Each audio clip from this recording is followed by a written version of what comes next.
안녕하세요. 애터미 드림 드라이버 다이아몬드 마스터 이은혜입니다. 만나서 반갑습니다. 오늘 이 시간에는요, 여러분들 함께 나누고 싶은 책이 있어서 이렇게 영상을 찍어보게 되었습니다. 처음 제가 이 책을 받았을 때는요, 유튜브에서 김미경 강사님의 강의를 듣고 일단 이 책을 제가 접하게 되었습니다. 근데 저희 애터미 아자몰에서 책을 살 수 있게 되었죠. 그쵸? 근데 거기서 제가 베스트셀러로 이 책을 뜬 것을 보고 김미영 강사님도 이걸 추천했고 베스트셀러로 떴고, 거기에다가 저희가 지금 성공스쿨을 하고 계시거든요. 근데 저희 성장까지 이 책을 추천하시더라고요. 그래서 제가 이 책을 주문하게 되었습니다. 이 책을 제가 저는 요즘 애터미를 하면서, 애터미는 네트워크 마케팅이죠. 네트워크 마케팅은 휴먼 비즈니스이기 때문에 여러 사람을 만나게 됩니다. 근데 그 여러 사람 만난 중에 저보다 훨씬 뛰어나신 분들이 계시겠죠. 근데 그분들하고 공감이 되는 언어들을 많이 알고 있으려면은요, 뉴스나 그리고 요즘 돌아가는 시대가 돌아가는 그런 내용들을 잘 알고 있으면 좋더라고요. 근데 요즘 제일 좀 세계적으로 핫 이슈가 되는 것이 코로나19이잖아요. 코로나19로 인해서 저희가 뭐가 제일 많이 바뀌었냐면은 사람과 사람이 만나기를 되게 싫어하게 되는 시대라는 거죠. 근데 저희가 먹고 사는 문제를 해결하려면 일자리를 나가야 되는데, 그러다 보면은 어쩔 수 없이 사람을 만나게 되는 경우가 발생하잖아요.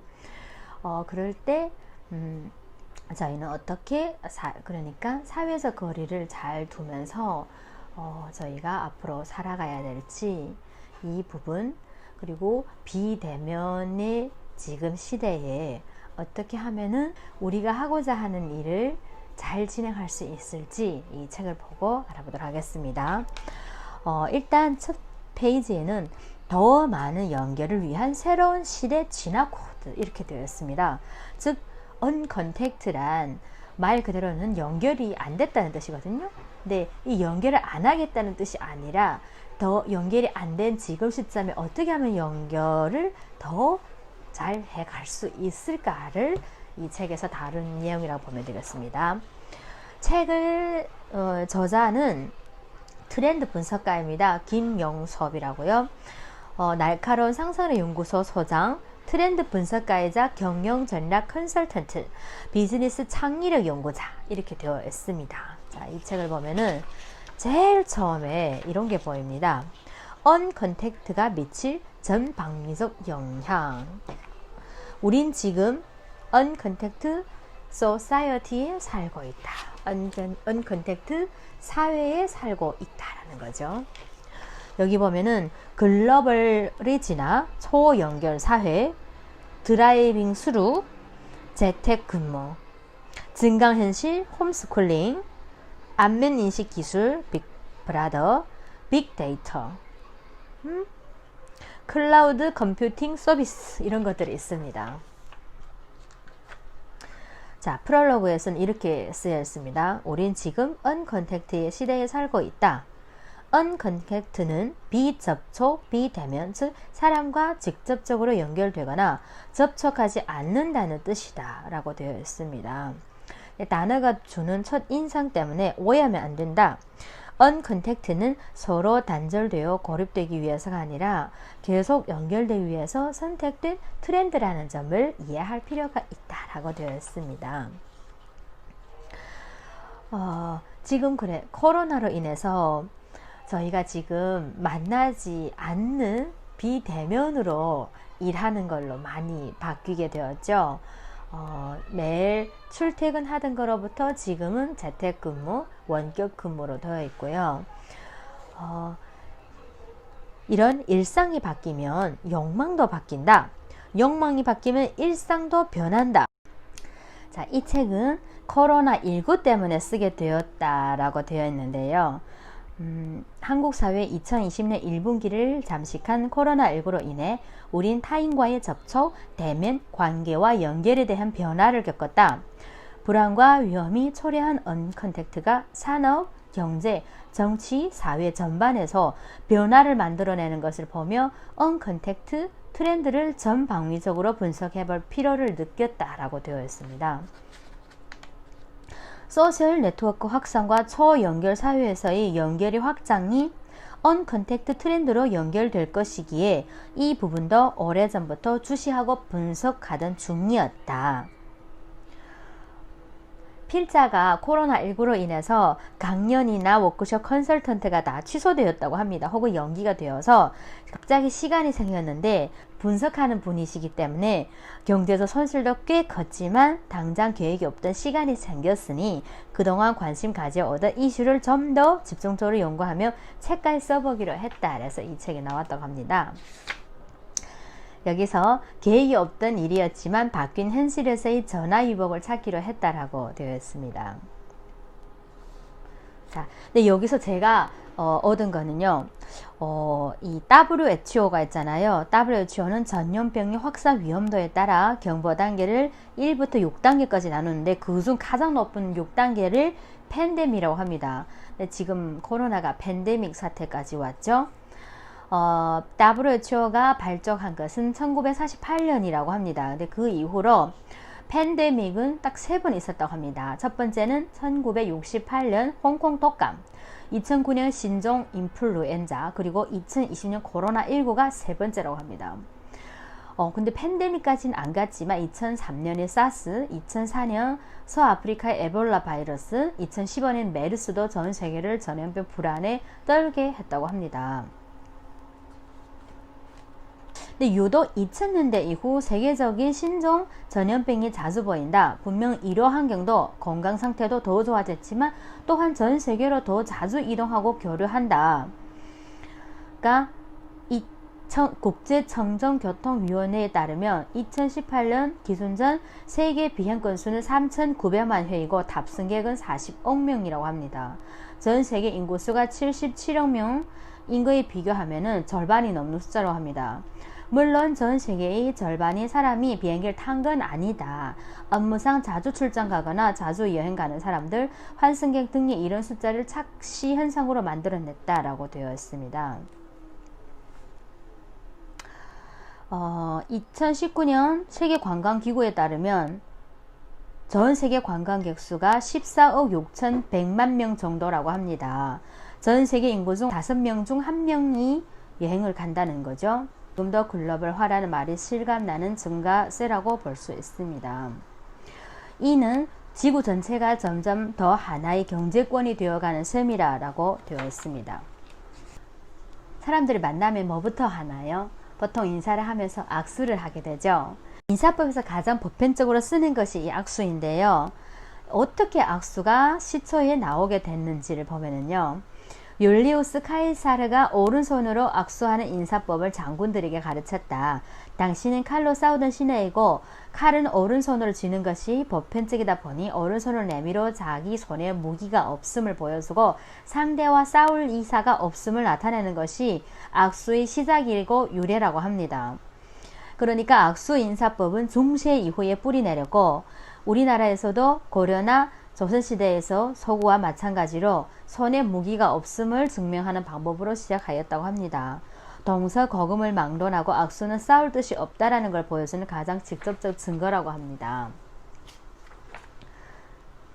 근데 요즘은 어때요? 악수를 요즘은 어떻게 해요? 피스트 펌프 악수가 있잖아요. 요런 악수 말씀하십니다. 요렇게 하는 걸. 이거는 미국의 오바마 대통령님이 먼저 피스트 펌프를 하는 시작을 하게 되었죠.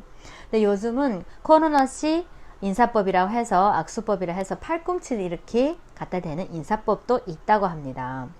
예전에는 경박해 보인다던 피스트 펌프를 하거나 혹은 멍레만 하거나 이런 걸로 요즘은 인사를 끝내는 시대가 온 거죠. 예전 같으면은 이렇게 하면은 버르장머리가 없다고 할 수가 있는데 시대가 이렇게 만들게 된 거죠.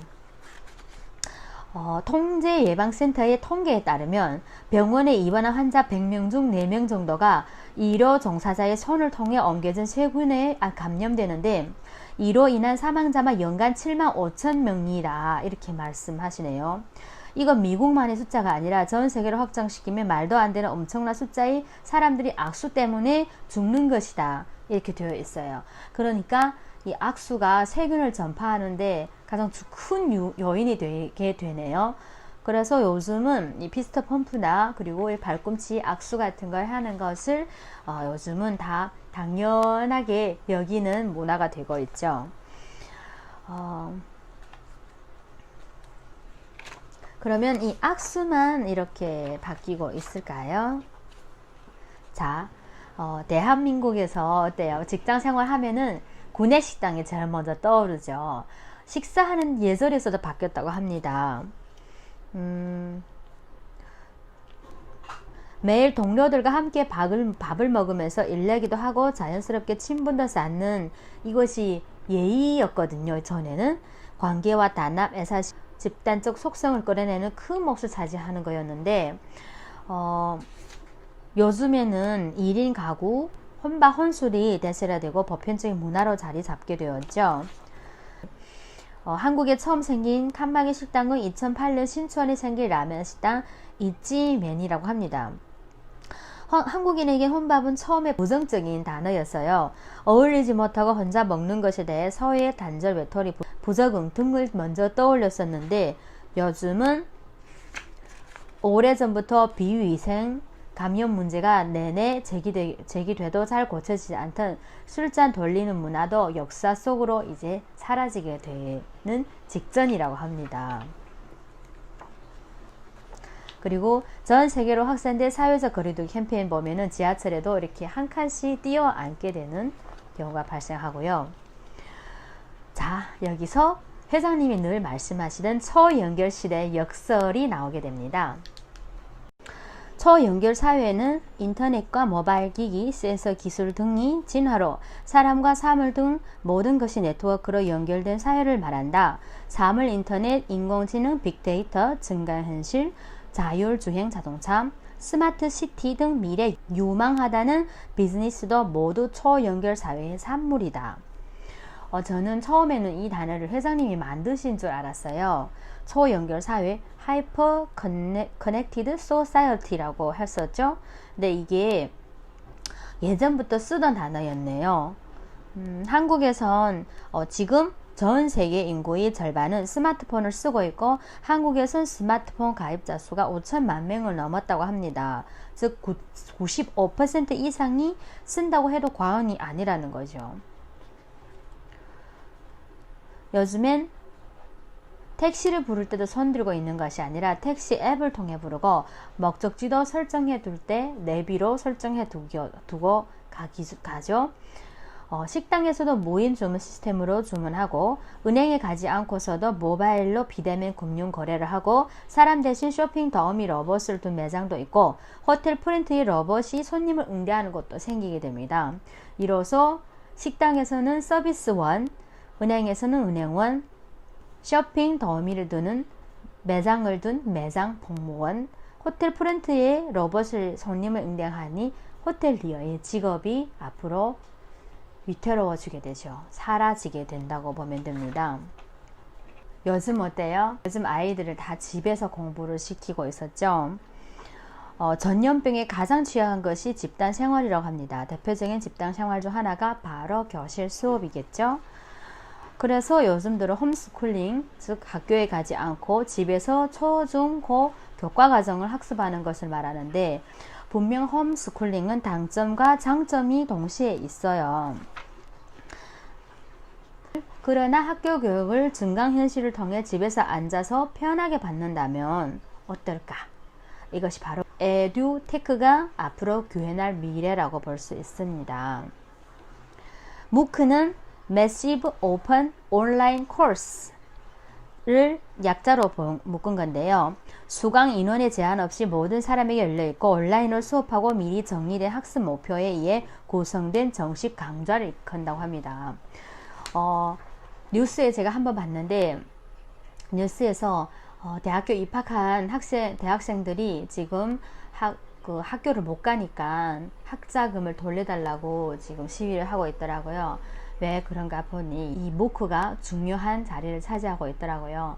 학자금을 일단 돌려받으면 온라인으로 제가 다니고 싶은 미국이나 좋은 대학교 있잖아요. 거기에서 온라인 강좌를 시청하여 공부를 할 수 있다고 합니다. 그러면 3분의 1 가격도 안 되는 걸로 제가 원하는 학교에서 교육을 시청할 수 있게 된 거죠.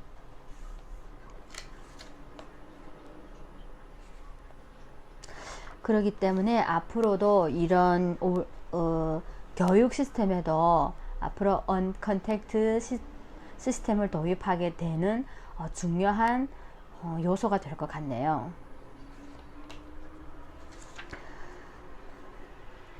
미네르바 프로젝트의 설립자이자 CEO인 벤 넬슨이 미네르바 스쿨을 만들기 위해 가졌던 문제의식이 밝힌 내용이다 라고 했는데, 대학교에서는 넓은 캠퍼스와 수많은 건물을 지으며 부동산 가치를 자산으로 삼고 스포츠팀을 운영하며 수익 사업과 투자에 적극적이었다고 합니다. 그러니까 학생을 위한 학교인지 정말 학교 시설을 위한 학교인지 그것이 문제일 것 같아 그걸 계기로 미네르바 프로젝트, 즉 온라인 수강을 하는 미네르바 프로젝트, 이 온라인 수강을 하는 프로젝트를 만들게 되었다고 합니다.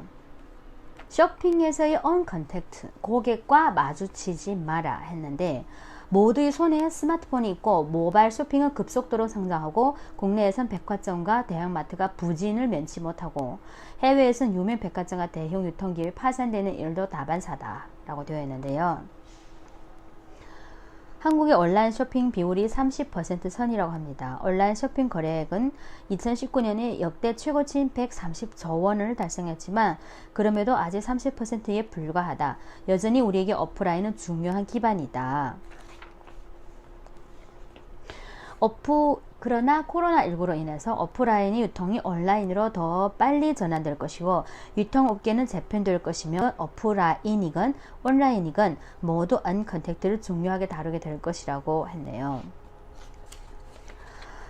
요즘 들어 새벽 배송이 되게 이슈죠. 새벽 배송의 가장 큰 장점은 장 보러 가는 번거로움을 없앤 편의성이 아니라 사람과 접촉할 필요가 없다는 비대면이라고 합니다. 갈수록 대형마트 업계의 영업이율이 하락하고 있는데 2020년 코로나19 때문에 영업이율이 마이너스가 되는 건 기정사실이 되었다.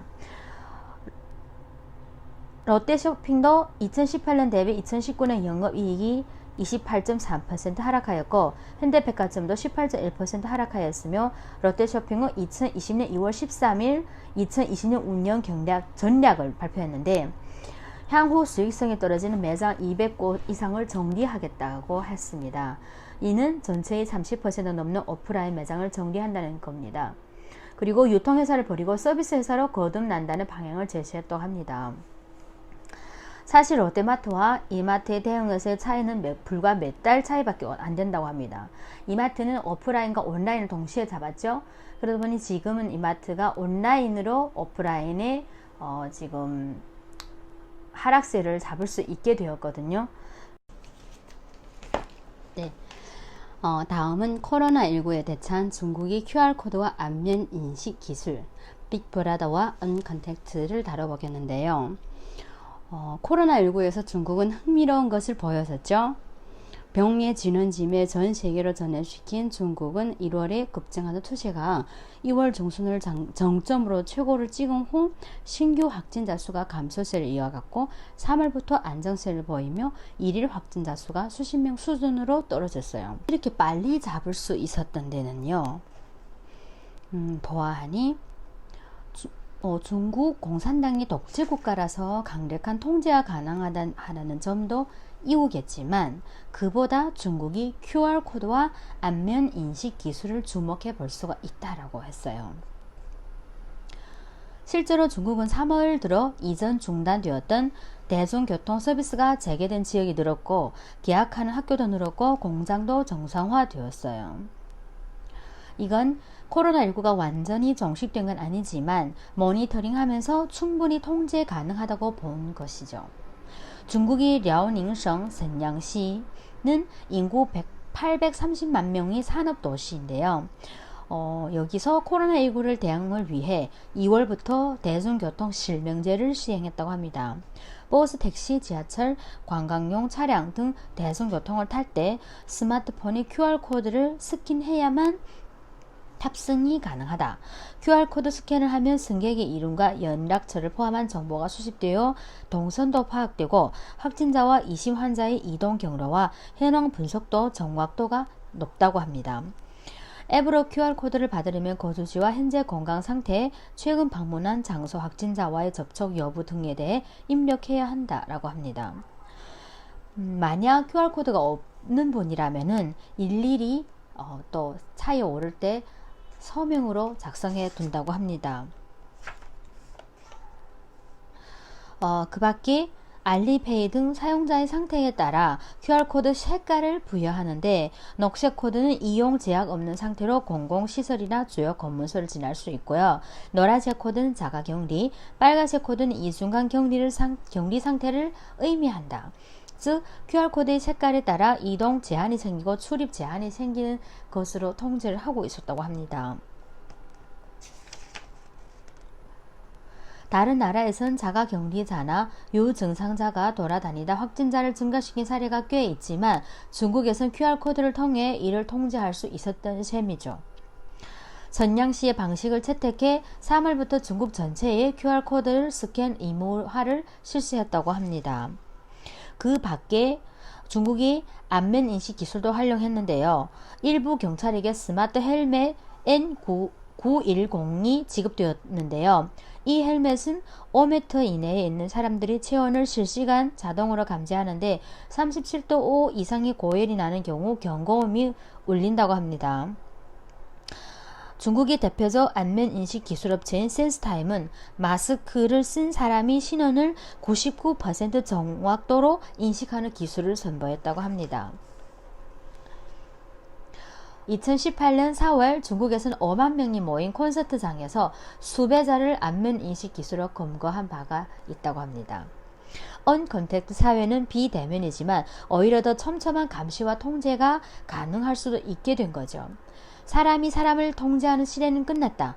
사람이 사람을 통제한다는 발상도 유효하지 않은 시대다. 통제가 아닌 관리와 보호를 위해서 사람이 아닌 기술의 힘을 빌릴 방법에 대해 고민이 필요한 시대인 건 분명하다. 언컨택트 사회의 딜레마다 라고 되어 있습니다. 그리고 요즘 공장은 코로나로 인해서 문 닫은 경우가 많은데 다시 한번 문을 열 때에는 대부분 기계화로 대체하게 된 거죠. 즉 기계화를 해야 된다라고 했는데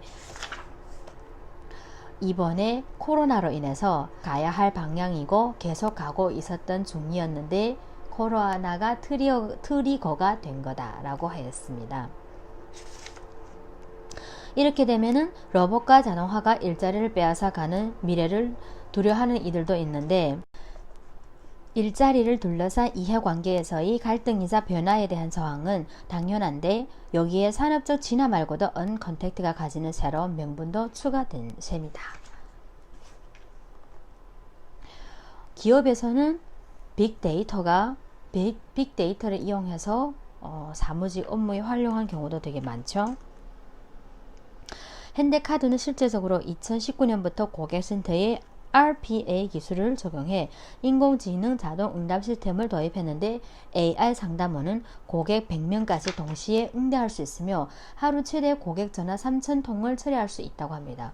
이를 통해 월 평균 150만 건에 이르는 상담 건 중 최대 30%인 45만 건 가량을 인공지능 상담원이 응대할 수 있게 되었죠.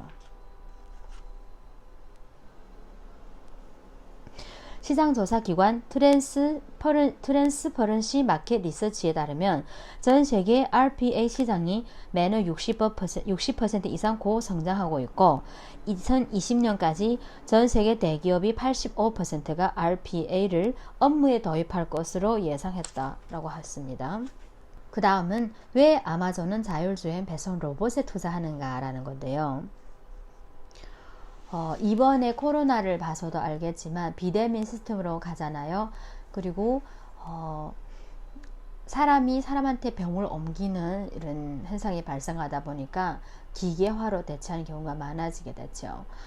이번 중국에서도 우한시에서 음식물을 배달하는 걸 로봇 배달 시스템을 인용했다고 합니다. 그로 인해서 많은 편리성을 도모하게 되었죠. 일상생활에 생활 로봇이 자율적으로 이동하며 음식뿐 아니라 가사일도 도울 수 있는 미래가 이미 가까이 다가왔다. 집에서 가사일 도와주던 사람이 역할이 줄어들면 소위 주방 이모들의 일자리도 위기가 될 수밖에 없다 라고 되었습니다.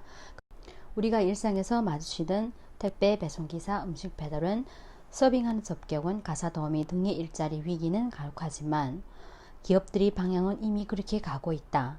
언컨택트는 거스를 수 없는 흐름인 셈이다 라고 되어 있습니다.